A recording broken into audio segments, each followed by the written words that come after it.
ኢየሱስ ክርስቶስ ጎይታይ አምላኽ ምሳናይ አሜን ዶ አምላኽ ካምሳኻ ሞሃን ላዕሊ ዘዓቢ ሓጎስ ዘዓቢ ትብዓት ወላ ሓንቲ የለን ክብርና አምላኽ ይኹን አምላኽ ማእከልና ህያው ኢየሱስ ጎይታይ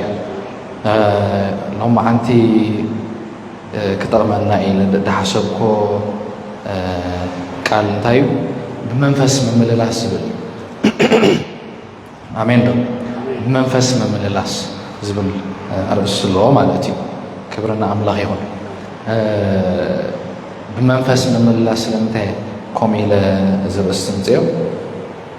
አምላኽ ንዓና ብክርስቶስ ኢየሱስ ክፈጥረና እንከሎ ክሰርሐና እንከሎ ክገብረና እንከሎ ብመንፈስ እንታይ ገይርና ወሊድና አሜን መንፈስ ኢና ተወሊድና ስለዚ ኩሉ ህይወትና ብምንታይ ዝኸይድ ማለት እዩ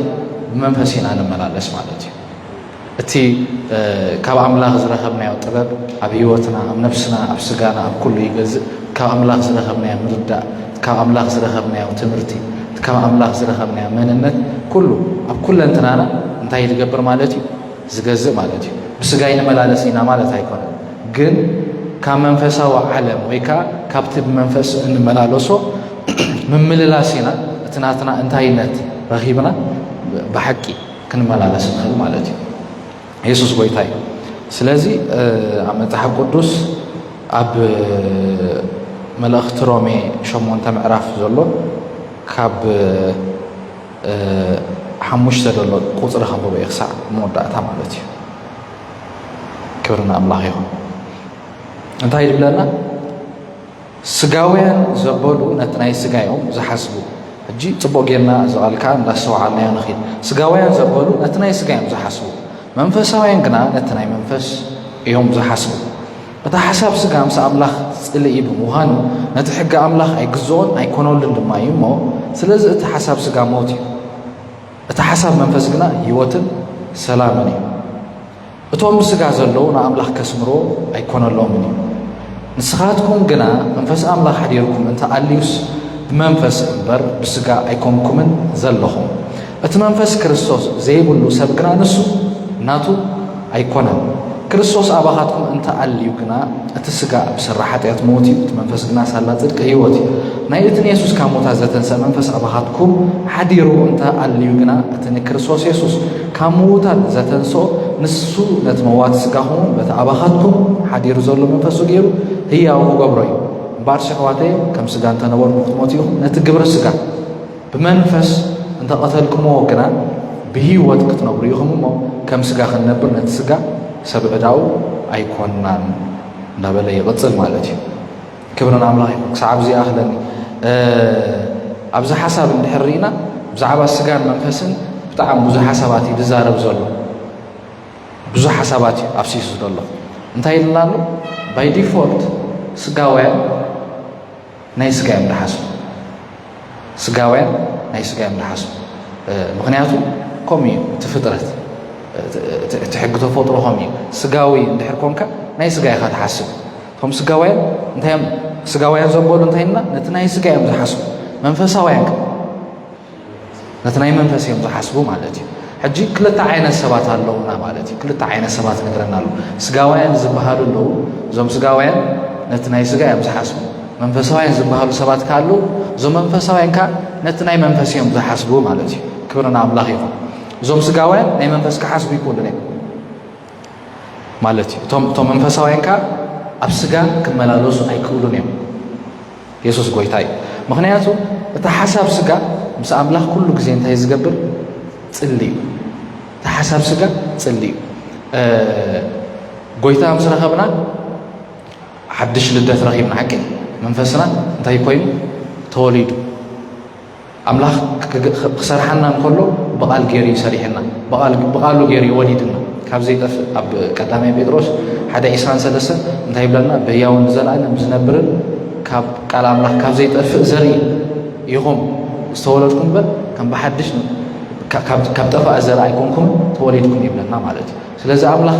ክሰርሐና እንከሎ መንፈሱ ኣብ ውሽጥና ክሕድር እንከሎ ካብ ዘይጠፍእ ገይሩ እንታይ ገይርና ዶኪንና ማለት እዩ ክብርና ኣምላኽ ይኹን ስለዚ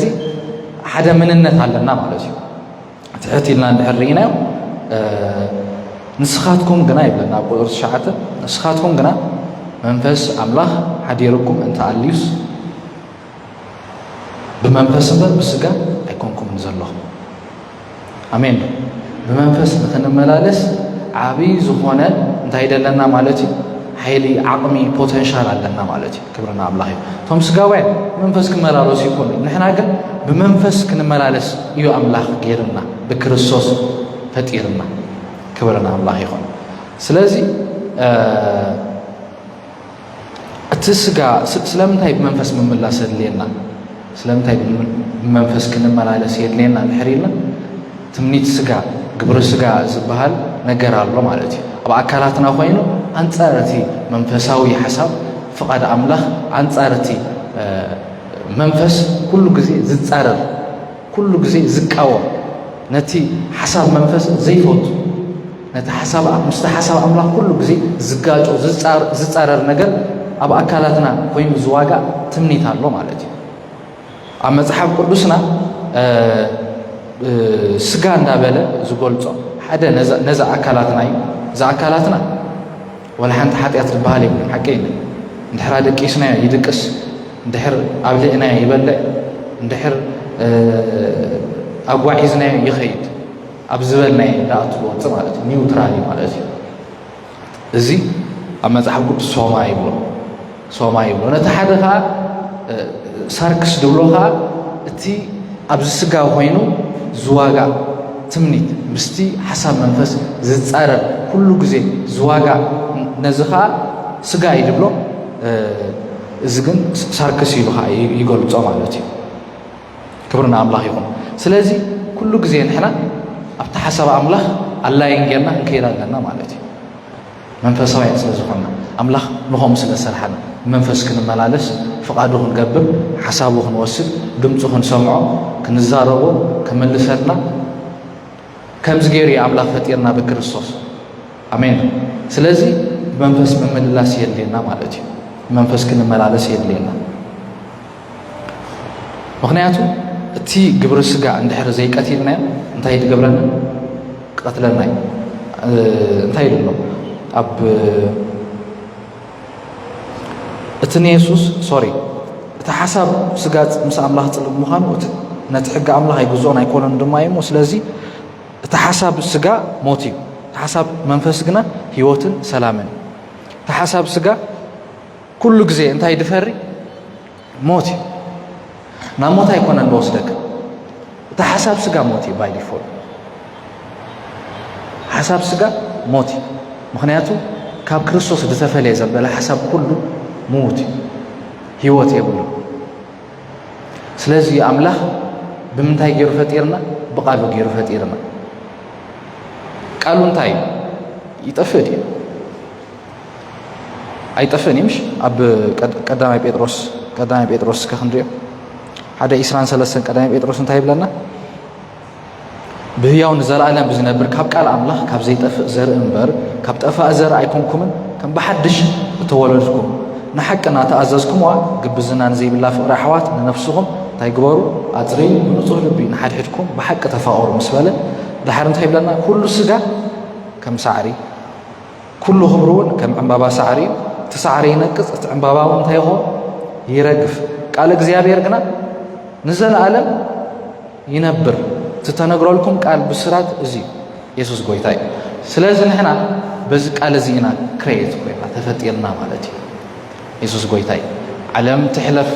سغا كم عمبابا يبرس ينقص قلمله نحنا ግን ካብ ቃል አምላኽና ተፈጢርና እንታይና ንዘል ዓለም ነነብር ማለት እዩ አሜን ምክንያቱ ካብዝ ቃል እዚና ተፈጢርና ኢየሱስ ጎይታይ ስለዚ እቲ ሓሳብ ስጋ ሁሉ ግዜ እንታይ ሞቲ ማለት እዩ ሞቲ ዝፈር ካብ አምላኽ እንታይ ዝገብር ሓይል ኣሎ ማለት እዩ ዝፈሊ ወይ ካብቲ ሓሳብ አምላኽ ካብቲ ምኽሪ አምላኽ ካብቲ ዕላማ አምላኽ ዘውፅእ ክእለት አሎ ማለት እዩ ኢየሱስ ጎይታይ ኩሉ ግዜ ተሐሳብ ስጋ አው እንታይ አሎ ጭንቀት አሎ አው ምርባሽ አሎ አው ሰላም ዝባሃል የለን ኣብ ተሐሳብ ስጋ ኢየሱስ ጎይታይ ከምዚ ነገር እዚ ኤክስፒሪየንስ ገና እንተ ኮይና ማለት እዩ ኩሉ ግዜ ሲ በቃ ጎይታ ምልስ ሰብለካ ማለት እዩ ክትርበሽን ከለኻ ሰላም ክሰእንን ከለኻ እዝም ከተሰውዕሎ ለለካ ነገር ማለት እዩ ናብቲ ናትካ ፖዚሽን ክትምለስ ኣለካ ማለት እዩ ኢየሱስ ጎይታይ ስለዚ ሓሳብ ስጋ ሞት እዩ እቲ መንፈስ እቲ ሓሳብ መንፈስ ግና ህይወትን ሰላምን ክብርና ኣምላኽ ይሁን ስለዚ ኣብ ዮሐንስ 4:23 እንታይ ይብለና ኣብ ዮሐንስ ወንጌል ዮሐንስ 4:23 ኣምላኽ መንፈስ እዩ ይብለና ምሽ ጎይታ ኮሚልዋ ነታ ሳምራዊት ኣምላኽ መንፈስ እዩ እቶም ሰግዱልኻ መንፈስን ብሓቅን ክሰግዱሉ ይግብኦም ይብል ኣቦኻ ከም ዝበሉ ሰገድቲ ዝደሊ ታሰዓትካ ሕጂ እያ ኢልዋ እታ ግዜኻ ሕጂ እያ ክብርና ኣምላኽ ይኹን ኣምላኽ መንፈስ እዩ ናይ ኣምላኽ መንነት መንፈስ እዩ ከምዝናትና ስጋ የብሉን ከምዝናትና ዓፅሚ ኮኔክት ክገብር ዝኽእል ምስኡ ኮሚኒኬት ክገብር ዝኽእል መንፈስካ መንፈስ ወዱኻ ውሽጥና ኣቐሚጦ ማለት እዩ መንፈስ እንታይ ኮይና ህያዋን ኮይና ቀደም ምዉታት ነርና ምሽ ቀደም ኣብ ትሕቲ ናይ ጸልማት ግዛኣት ኣብ ትሕቲ ናይ ሰይጣን ግዛኣት ባርነት ኣብ ትሕቲ ሓጢኣት ኣብ ትሕቲ ኣርዑት እንታይ ኮይና ነርና ተጨቂና ምስ ኣምላኽ ሓሳብ ኣምላኽ ክንፈልጥ ኣይንኽእልን ኢና ህይወት ኣምላኽ ኣይነበረና ፍቓድ ኣምላኽ ኣብ ህይወትና ክንፈልጥ ኣይንኽእልን ኢና ህይወት ኣምላኽ ኣይነበረትናን ማለት እዩ ሕጂ ግን ህይወት ኣምላኽ ኣለና ኣሜን ናይ ኣምላኽ እዛ ዓይነታ ህይወት ኣላትና እዛ ህይወት እዚኣ ኢና ተቐቢልና ኣብ ህይወትና ሰላም ሓጎስ ዕረፍቲ ይኣኽለን ምባል እቲ ኩሉ ብመንፈስ ክንፈርዮ እንኽእል ፍረ ኣብ ህይወትና ክንፈር ንኽእል ኢና ምክንያቱ ምስ ኣምላኽ እንታይ ኣለና ሕብረት ኣለና ማለት እዩ ኢየሱስ ጎይታ እዩ ስለዚ ሓደ ክንርድኦ ዘለና ኣምላኽ መንፈስ እዩ ኩሉ ግዜ ሓሳብ ኣምላኽ ክንፈልጥካ ምስ ኣምላኽ እንታይ የድልየና ማለት እዩ ፅቡቕ ዝኾነ ሪሌሽንሺፕ የድልየና ማለት እዩ እዚ ሕጂ ብዛዕባ ምድሓን ኣይኩም ክንዛረብ ዘለኹ ምድሓን ብፀጋ እዩ ክንድሕንን ከለና ወላ ሓንቲ ኣይከፈልናን ወላ ሓንቲ ፅቡቕ ግብሪ ኣይገበርና ኣምላኽ ብኸምኡ ተቐቢልና ማለት እዩ ብነፃ ብደም ኢየሱስ እንታይ ጌርና ገዚእና ዓዲግና ኣድሒንና ኣፅዲቕና እቲ ዘለና መንነት ብፅቡቕ ግብርና ይኮናን ንረኽቦ ወይ ዘለና እቲ ዘለና ካብ ፅቡቕ ግብርና ተላዓለ ይኮነ ፅድቂ ኣምላኽ ኢና ምሽ ቅዱሳን ኢና ቃል ኣምላኽ ከምኡ እንዲህ ዝብለና ህያዋን ኢና ካብ ዘይጠፍእ ዘርኢ ኢና ተወሊድና ኣሜን ኢየሱስ ጎይታ እዚ ኩሉ ብፀጋ ኢና ረኺብናዮ ኢየሱስ ጎይታ እዩ ምስ ኣምላኽ ክንመላለስ ሓሳብ ኣምላኽ ኣብ ህይወትና ክገዝእ ሓሳብ ኣምላኽ ኣብ ህይወትና ፍቓድ ኣምላኽ ኣብ ህይወትና ከነለል እንድሕር ኮይንና ግን ምስ ኣምላኽ እንታይ ክንገብር ኣለና ሪሌሽንሺፕ ክህልወና ኣለዎ ማለት እዩ ፅቡቕ ዝኾነ ጥዑይ ዝኾነ ዝምድና ሪሌሽንሺፕ ክህልወና ኣለዎ ኢየሱስ ጎይታ እዩ ስለዚ ኣብ ቆሎሴ ክዛረብ ከሎ 1:15 እንታይ ይብለና ኣምላኽ ዝረኣዮ የለን ወላ ሓደ ሓቂ ኩላትና ንኣምላኽ ርኢና ኣይንፈልጥን ኢና ንኢየሱስ ምስ ተቐበልና ግን መንፈስ ቅዱስ ተቐቢልና ስለዚ እንታይ ክንገብር ንኽእል ማለት እዩ ነቲ ብዓይንና ዘይረኣናዮ ኣምላኽ ብመንፈስና ግን ኮሚኒኬት ክንገብር ንኽእል ማለት እዩ ሽዑ ኣብ ቆሎሴ 1:15 እንታይ ኢሉ ንሱ መልክዕ እቲ ዘይረአ ኣምላኽ በኹሪ ኩሉ ፍጥረት እውን እዩ ንሱ መልክዕ እቲ ዘይረአ ኣምላኽ ኩሉ ፍጥረት እውን ይብለና ማለት እዩ ክብርና ኣምላኽ ይኹን ስለዚ ክርስቶስ ስለምንታይ ኢና ተቐቢልናዮ እንድሕር ኢልና ምስ ኣቦ ክራኽበና እዩ ህይወት ክህበና እዩ ነቲ ዘይረአ ኣቦ ኤክስፒሪየንስ ንክንገብሮ እዩ ኣሜን ኣይገርመኩምን ኣምላኽ ኣብ ውሽጥና እዩ ዝነብር ማሕደሩ ኣብ ውሽጥና እዩ ገይርዎ ኣብ ውሽጥና እዩ ተቐሚጡ ዘሎ ንሰብ ቆሮንጦስ ምሽ ከምኡ ኢሎም ጳውሎስ ማሕደር ኣምላኽ ምዃንኩም ሲ ቤት መቕደስ ኣምላኽ ምዃንኩም ኣይትፈልጡ እንዲሆም ኢሎምሽ ኣይትፈልጡ እንዲሆም ኢልዎም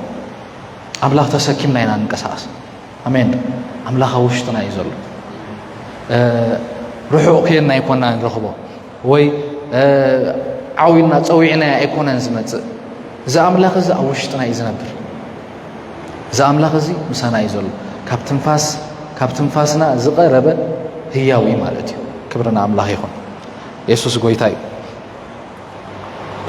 أب يعقوب كنرينا يعقوب معرف حدا قطر 10 شمونته حدا 10 شمونته انتهي بلنا بغرو فطرات من تكون كونينو إيو هم فقادو بقى الحكي زولدنا بغرو فطرات من تكون كونينو كان فقادو بقى الحكي زولدنا أملاخ تمني ديزاين غيرنا تمنيو مالت كان فقادو بدليتو بناتو فقاد مالتندي ግን ከገብረና እንኮሎ ከም ትባዝብሎ ከም ትደስድብሎ በቃ ከምቲ አምላኽካ ሓስቦ ዝኽእል ኖት ብናትና ሚዛን ብናትና መዐቀን ብናትና መዐየር ዘይኮነሲ ብናይ አምላኽ መለክዕና ተሰሪሕና ብናይ አምላኽ መዐቀንና ተሰሪሕና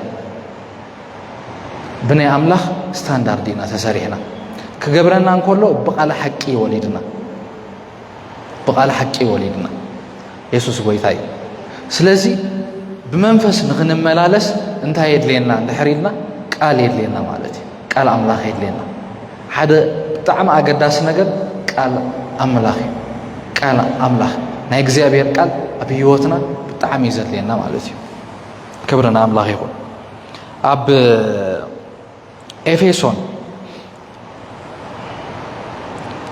ኤፌሶን ክንሪና ኤፌሶን معرف 4:23-24 እንደህሪና እንታ ይብለና በትና ያምሮኹም መንፈስ ክትሕደሱሞ ደሰይማ ሐሳብ ከምዚ አብ ያለው ኣብ ሮሜ እንረኽቦ ይናምሽ ሮሜ ምዕራፍ 12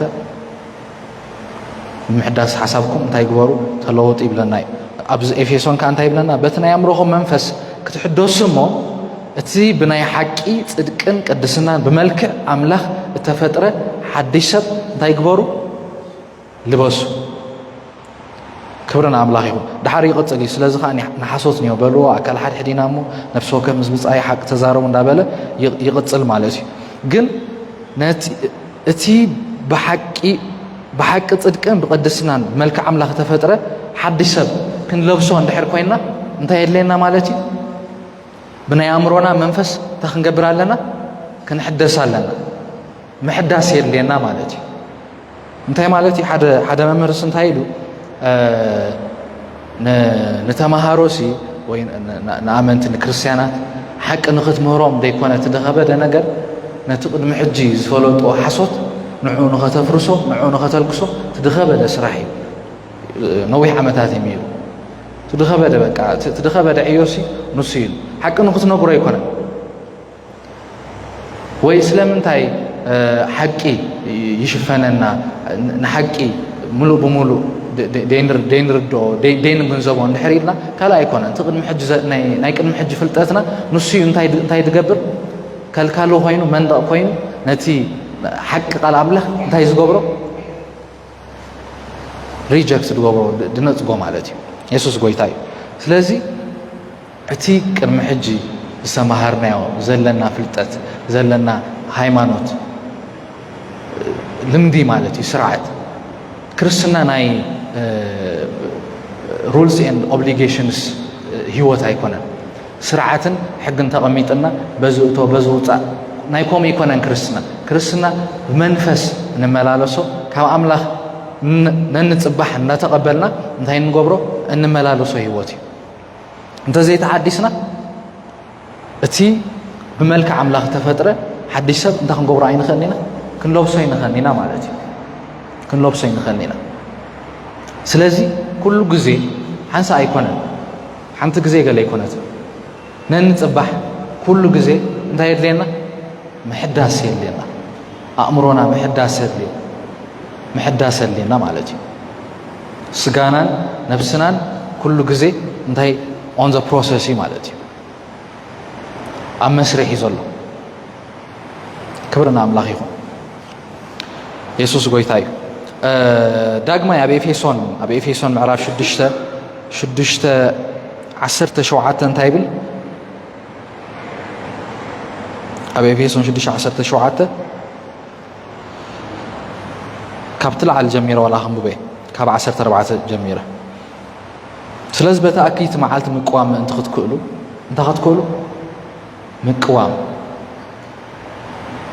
مقوام دين خير من دحر كوينا بحدا جاينا دلنا مالتي مقوام أنت تقولوا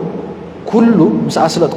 مسألتكم وين دوق تبلوس بزلوا أطوار أملاك أنت يكبروا على العلو دقيم حقوقهم بحكي تعاطيكم درع صدقون تخديمكم أنت يكبروا قوموا نتناي وانجيل سلام مدلاو أبا أجاركم كما أساناتهم دوبلوا مسنايزي كله نتناي تخوفوا رسون منطق زبالة تدخلوا تدخلوا والتا أمنت أنت يكبروا كله ندحر سوعنا وبزعبا ديفنس يتزاربن بزعبا مكل خالي كله جزء تسأل لنا نتي حسب أملاخ نتي فقد أملاخ أبيوتنا كين سمرو نأملاخ بتي حسابه مسوخين سامع كله جزء زكاهم زبالة حسب الله نهي تسأل حسب مالتي يسوس بويتاي مسنا يزغل نتنا يتخفوا روس المنطق زبالة تدخل والتا أمنت أنت يكبروا العلو ناي مدحان قرع رأساتو زايد اللي يزول لقطة حسب ناي منفس سيفون مالت قال أملا تايقور حزو حدا نمتقعت نتقوملو أبز قليت وزولو ناي منفس سيف زبل تخلو ندحرينا والتايو قرع رأسيو زاب رأس تقبر درعي زوم ناي روما وتهدر زقبرو زنبارو دكلا خلولهم كمان تكرام خاب قلم على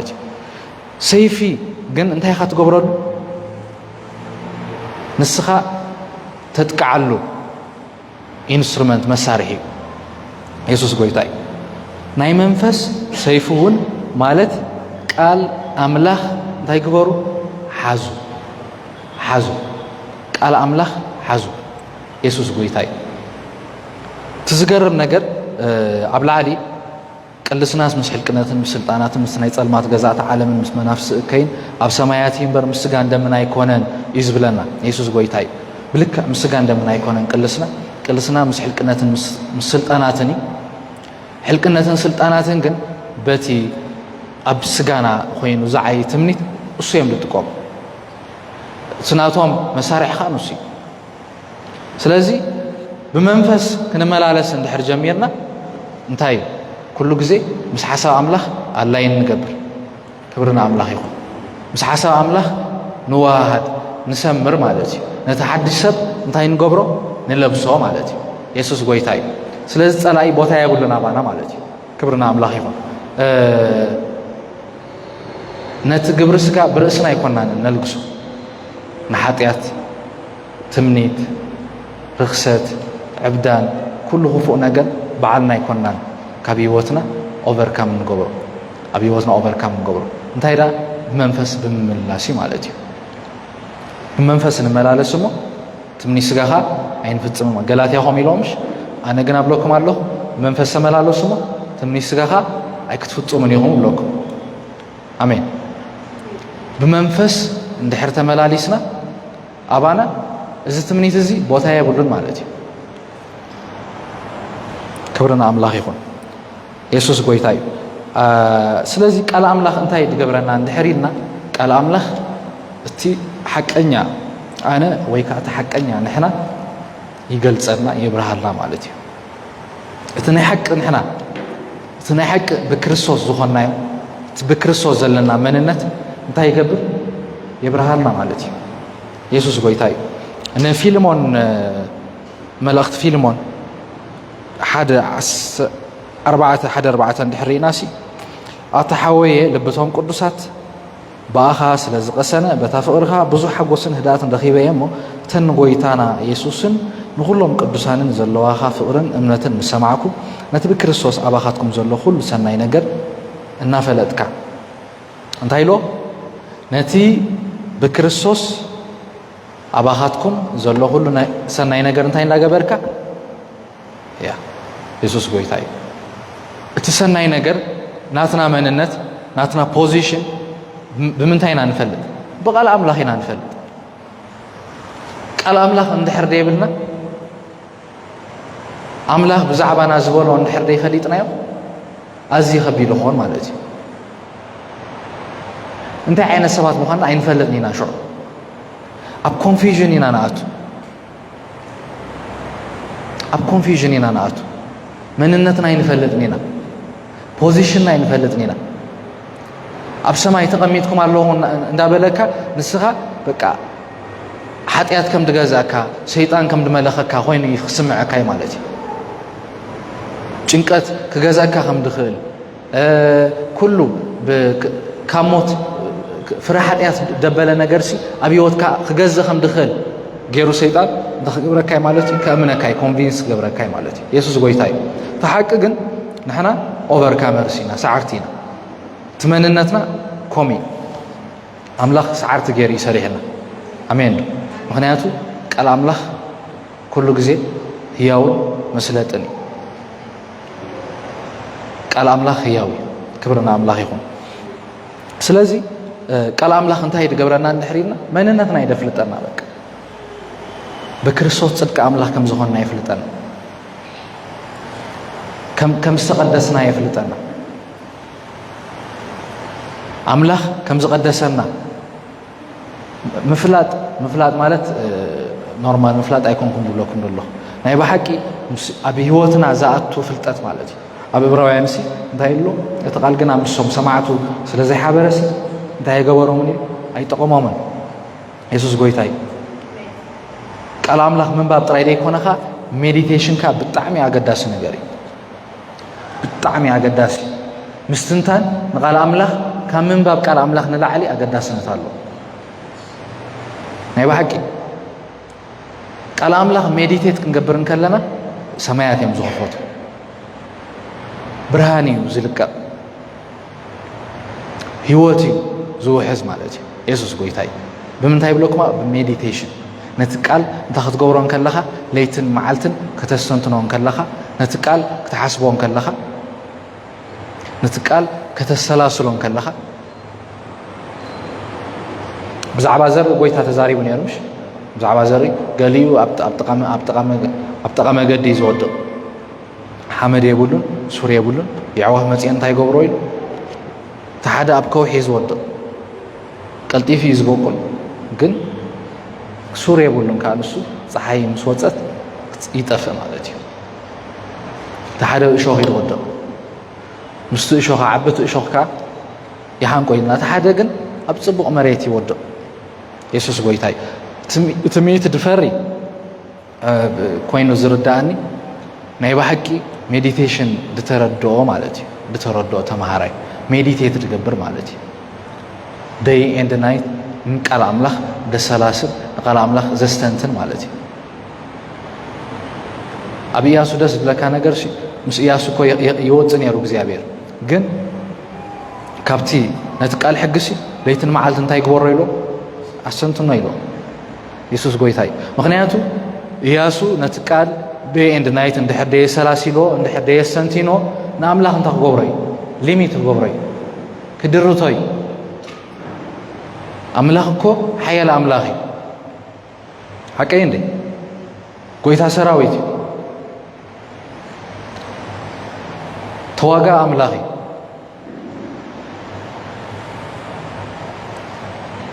ኢያሱ ነቲ ቃል ለይትን መዓልትን እንድሕር ደየሰላሲልዎ ግን ኣምላኽ እንታይ ክኾን ይኽእል ሊሚት ክኾን ይኽእል ክድረት ይኽእል ማለት እዩ ስለዚ ኢየሱስ ጎይታ እዩ ብዛዕባ ምድሓና ውዱእ ነገር እዩ ምሽ ብዛዕባ ምድሓና ድተወደአ ነገር እዩ ማለት ኣብኡ ንምለስኒ ኢና እንታይ ኢና ንብል ዘለና ሕጂ ኣምላኽ ኣብ ህይወትና ብሓይሊ ከዓይ ብስልጣን ከዓይ እንድሕር ኮይኑ ቃል ኣምላኽ የድልየና ማለት ናይ መንፈስ ሰይፊ ማለት ቃል ኣምላኽ እንታይ ግበሩ እዩ ሓዙ እዩ ነቲ ቃል ከዓ እንታይ ክንገብሮ ኣለና ማለት እዩ ደይ ኤንድ ናይት እንታይ ክንገብሮ ኣለና ሜዲቴት ክንገብሮ ኣለና ማለት እዩ ከነሰላስሎ ኣለና ባይዞ እዚ ሕጂ መፅኡ ዘሎ እዛ ሕጂ ዘላ ዓለም ካብ ሜዲቴሽን ዝመፀት ዓለም እያ እንታይ ማለት እዚ ሕጂ ዘሎ ቴክኖሎጂ ማቴማቲክስ በሎ ፊዚክስ በሎ ናቱ ብድሕሪ ዘሎ ክስታይ ፍልስፍና እዩ ፍልስፍና ማለትካ እንታይ ምግባር ማለት እዩ በቃ ይዕሚዕካ ምሕሳብ ማለት እዩ ሕቶ ምሕታት ማለት እዩ ኢየሱስ ጎይታ እዩ ምስ ቃል ኣምላኽ ከንዕሊ ንኽእል ኢና ብሓቂ ይብለኩም ደለኹ ቃል ኣምላኽ ሜዲቴት ክንገብር ምስ ጀመርና ሽዑ ኣምላኽ ድዛረበና ብቓሉ ማለት እዩ ኖት ከነንብብ ከለና ጥራይ ካብ ምንባብ ዝሓለፈ ቃል ኣምላኽ ሜዲቴት ክንገብሮ ከለና ሽዑ ዝኽፈት ሰማያት ኣሎ ዝኽፈት ቃል ኣሎ ካብቲ ቃል እንረኽቦ ህይወት ኣሎ ካብቲ ቃል እንረኽቦ ዘማርም ሽኮም ኢሎ ኣብ ቃልካ ተኣምራት መታን ክርእሲ የዒንተይ ክፈተለ ኢሉ ሓቂ ኢየሱስ ጎይታ እዩ የዒንትና ብምንታይ ድኽፈት ሜዲቴሽን ይድኽፈት ሜዲቴሽን ይድኽፈት ኣነ ብዙሕ ግዜ ቴስቲሞኒ ሰሚዐ ኣለኹ ብዙሓት ናይ ኣምላኽ ሰባት ንሓደ ቃል 6 ወርሒ ሜዲቴት ዝገበሮ ማለት እዩ ንሓደ ቃል 2 ዓመት ሜዲቴት ዝገበሮ ንሓንቲ ቃል የድለኩም ኣሎ ነታ በቃ ኣብ ውሽጦም እቱ ድበለት ቃልሲ ንዓ 2 ዓመት ሙሉ ሜዲቴት ዝገብሯ ክብርና ኣምላኽ ይኹን ሽዑ ኣብ ናይ ብሓቂ ኣብ ቃል ኣምላኽ እንታይ ክንርኢና ማለት እዩ ተኣምራት ክንርኢና ማለት እዩ ክብርና ኣምላኽ ይኹን ተኣምራት ክንርኢና ኣምላኽ ብኩሉ ነገር ይዓዩ ብሕልሚ ይዓዩ ብሕልሚ ይዛረበናይ ብራእይ ይዛረበናይ ብኩሉ ይዛረበናይ ካብ ኩሉ ንላዕሊ ዝዛረበና መገዲ ግን ብመገዲ ቃሉ እዩ ኢየሱስ ጎይታ እዩ ባይዘወይ ንሕልሚ ንራእይ ሞር ፋሲሊቴት ዝገብሮ ናይ ቃሉ ሓይሊ እዩ ናይ ቃል ኣምላኽ ሓይሊ እዩ ደሞር ቃል ኣምላኽ ብዝበላዕናዮ መጠን ሜዲቴት ብዝገበርናዮ መጠን ናይ ብሓቂ እቲ ናይ መንፈስ ቅዱስ ውህበት ጸጋ ካ ኣባና ኸዓዩ ይጅምር ማለት እዩ ክብርና ኣምላኽ ይኹን ኢየሱስ ጎይታ እዩ ስለዚ እንታይ ኢልና ኣለና ብመንፈስ ምምልላስ ክንመላለስ ኢና ተፀዊዕና ብመንፈስ ክንመላለስ ኢና ተፀዊዕና ምክንያቱ መንፈስ እንተተመላሊስና ኢና ሓሳብ ኣምላኽ ኣብ ህይወትና ከነግህድ ንኽእል ሓሳብ ኣምላኽ ምኽሪ ኣምላኽ ኣብ ህይወትና ከነስልጥ ንኽእል ማለት እዩ ነቲ ናይ ኣምላኽ ሓሳባት መንፈስ ብምምላስ ኢና ክንቀድሖ ንኽእል ማለት እዩ ኢየሱስ ጎይታ እዩ ብመንፈስ ንኽንመላለስ ዘድልየና ነገር ግን እንታይ ኢልና ኣለና ቃል ኣምላኽ እዩ ማለት እዩ ቃል ኣምላኽ ናይ መንፈስ ሰይፊ ሓዙ ኢልና ኩሉ ቃል ኣምላኽ ብዛዕባ ናይ ድዛረብ መቸም ብዛዕባ ጎይታ ጥራይ ክዛረብ ተዝደል ነይሩ መፅሓፍ ቅዱስ ኩሉ ወንጌላት ምኾነ ነይሩ ኩሉ ግን ወንጌላት እዩ ብዛዕባ ጎይታ ነጌርና ምስ ካብቲ ናይ ጎይታ ወንጌል ብዙሕ ነገር ንመሃር ኢና ብዙሕ ነገር ንፈልጥ ኢና ብዙሕ ነገር ንዓቢ ኢና ግን ድሕሪኡ ግን ብዛዕባ መንነትና ተፃሒፉ ኣሎ ንሕና ብክርስቶስ ተፃሒፉ ኣሎ ክብርና ኣምላኽ ይኹን እዚ ነገር እዚ ክንርድኦ ከለና ጥራሕ ኢና እቲ ሓሳብ ኣምላኽ እቲ ፍልጠት ኣምላኽ ኣብ ህይወትና ዝገሃድ ማለት እዩ ክብርና ኣምላኽ ይኹን ስለዚ ብመንፈስ ሓንቲ ግዜ ይኮንና ንመላለስ ናይ ህይወትና ልምዲ ይኾን ደሎ ማለት እዩ መንፈስ ምምላስ ማለት በቃ ምስ ቃል ኣምላኽ ኣላይን ምዃን ማለት እዩ ምስ ቃል ኣምላኽ ምስምማዕ ማለት እዩ ኢየሱስ ጎይታ እዩ ምስ ቃል ኣምላኽ ምውህሃድ ማለት እዩ ክብርና ኣምላኽ ይኹን መንፈስ ምምላስ ግን ናይ ሓንቲ መዓልቲ ዕማም ወይ ናይ ሓንቲ መዓልቲ ስራሕ ኣይኮነት ኩሉ ግዜ መዓልታዊ ኢና ብመንፈስ ክንመላለስ ተፀዊዕና ማለት እዩ ክብርና ኣምላኽ ይኹን ኢየሱስ ጎይታ እዩ መንፈስ ክንመላለስ ኢና ተፀዊዕና ኣብ ገላትያ 1:5-16 እንታይ ኢሉ ክሳዕ መወዳእታ ክንብቦ ምስለኒ ኣነስ መንፈስ ተመላለሱ እሞ ትምኒ ስጋ ኣይክትፍፅሙን ኢኹም እብለኩም ኣለኹ ስጋ ነቲ ምስ መንፈስ ዝፃረር ይምነ መንፈስ እውን ነቲ ምስ ስጋ ዝፃረር እዩ ዝምነ ነቲ ትደልይዎ ምእንቲ ከይትገብሩ እዚኣቶም መፃረርቲ እዮም እዚኣቶም ኣይፋቶም እዮም ክፋቶ ይክእሉን እዮም ዋላ ኸነፋቶም ተበልና እቲ ስጋ ኩሉ ግዜ ምስ መንፈስ ዝፃረር እዩ ዝምነት መንፈስካ ምስ ስጋ ዝፃረር እዩ ዝምነት ብመንፈስ እንተተመራሕኩም ግና ትሕቲ ሕጊ ኣይኮንኩምን እቲ ግብሪ ስጋ ጉሁድ እዩ ንሱ ከዓ ምንዝር ርክሰት ዕብዳን ኣምልኾ ጣዖት ጥንቆላ ፅልኢ ባእሲ ቅንኢ ቁጣ ዓሻራ ምፍልላይ ዝርግርግ ቅንኣት ቅትለት ስኽራን ጓይላ ከም ዘመሰለ ካልእ እውን እዩ እቶም ከም ዘመሰለ ዝገብሩ መንግስቲ ኣምላኽ ከም ዘይወርስዋ ከምቲ ቀደም ዝበልኳ ቀዲመብለኩም ኣለኹ እቲ ፍረ መንፈስ ግና ፍቕሪ ሓጎስ ዕርቂ ዓቕሊ ለውሃት ሕያውነት እምነት ህድኣት ይኣኽለን ምባል እዩ ነዚ ከም ዘመሰለ ዝፃረሩ ሕጊ የልቦን እቶም ናይ ክርስቶስ ዘበሉ ከዓ ነቲ ስጋኦም ምስ ናይ ፍትወትን ትምኒቱን ሰቒሎሞ እዮም ህይወት መንፈስ እንተልያትናስ መንፈስ ከዓ ንመላለስ ንሓድሕድና ብምትሕራቕን ብምቅናንሲ ውዳሴ ከንቱ ኣይንድለ ናይ ሰብ ገላትያ ታሪክ እንድሕሪኢኹሞ ብመንፈስ ጀሚሮምሲ ብስጋ እዮም ክውድኡ ደልዮም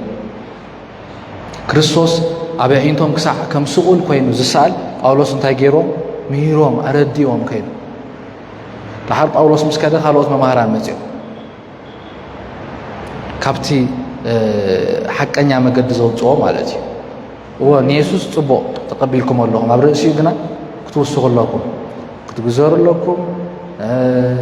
ሕጊ ከዓ ክትሕልው ኣለኩም ኢሎሞ ማለት እዩ ድሕሪ ኣብ ሰብ ገላትያ ድጋሃድ ነገር እንተርኢናዮ ኣብ ላዕሊ እንድሕርኢናዮ እንተተናኸስኩምስ ከይትጣፉ ኢሎም ነናሓድሕድኩም ከይትጣፉ ጳውሎስ ናብ ምጥንቃቕ እዩ ማለት እዩ ቅድም እንኮ ክርስቶስ ኣብ ዒንቶም ከም ስቁል ኮይኑ ናይ ብሓቂ እቲ ናይ መስቀል ነገር ተረዲኦም መንነቶም ተረዲኦም ፀጋ ተረዲኦም ጠጠው ኢሎም ስታንድ ገይሮም ነይሮምሲ ድሓር ኣብ ምውልዋል ኣትዮም ማለት እዩ ነቲ ወንጌል ነቲ ናይ ሓቂ ወንጌል ኣብ ዋጋ ዕዳጋ ኣትዮሞ ማለት እዩ ጳውሎስ ከዓ ካብዚ ኣነ ሰበኽኩልኩም ወንጌል ወፃኢ መልኣኽ እኳ እንተኾነ ዋላ መልኣኽ ይኹን ካብዚ ኣነ ሰበኽኮ ወንጌል ወፃኢ እንተሰበኽኩም ንሱ እንታይ ይኹን ኢሎም ውጉዝ ይኹን ዋላ መልኣኽ እንተኾነ ኖት ሰብ ገለ መለ ኖት ኣፖስትል ኖት ወንጌላዊ መምህር ገለ ደይኩን ወላ መልኣኽ መፅኡ ካብቲ ኣነ ዝመሃርኩም ትምህርቲ ዘንቀሳቐሰኩም ንሱ እንታይ ይኹን ኢሎም ውጉዝ ይኹን ኢሎም ማለት እዩ የሱስ ጎይታ እዩ ምክንያቱ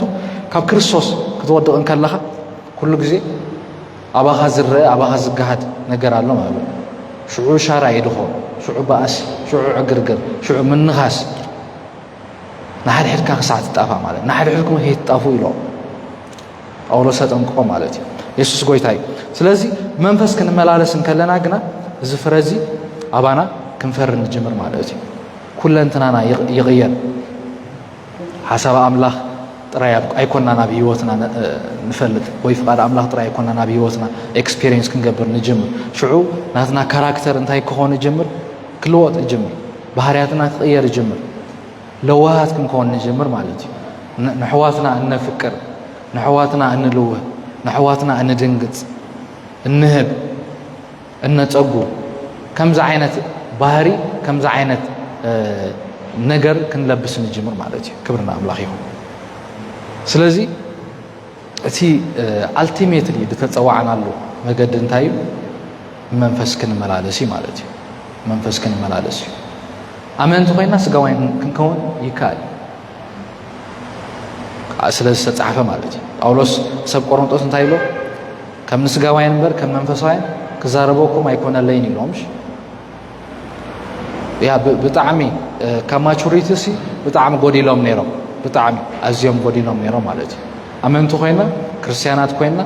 ብመንፈስ ክንመላለስ ተፀዊዕና ክነስና ስጋዋይን ክንከውን ንኽእል ኢና ዘይ መንፈሳውያን ክንከውን ንኽእል ኢና ክብርና ኣምላኽ ይኹን ስለዚ ነዚ ነገር እዚ በዚ ክንመላለስ ዝድግፈና ግን መንፈስ ቅዱስ ኣለና ማለት እዩ حكين أب رومي عنتو يزنببنا نسخاتكم كنا منفس أملاك نتليكم منفس يهم زلهم ينو منفس وين يهم يلنامش حكين لي منفس قدس علنا إذا منفس أبانا حدير زلهم انتهي ناتو تاسك ناي منفس قدس راح انتهي ندحريلنا كفت مناي أيكون عندي أمين دو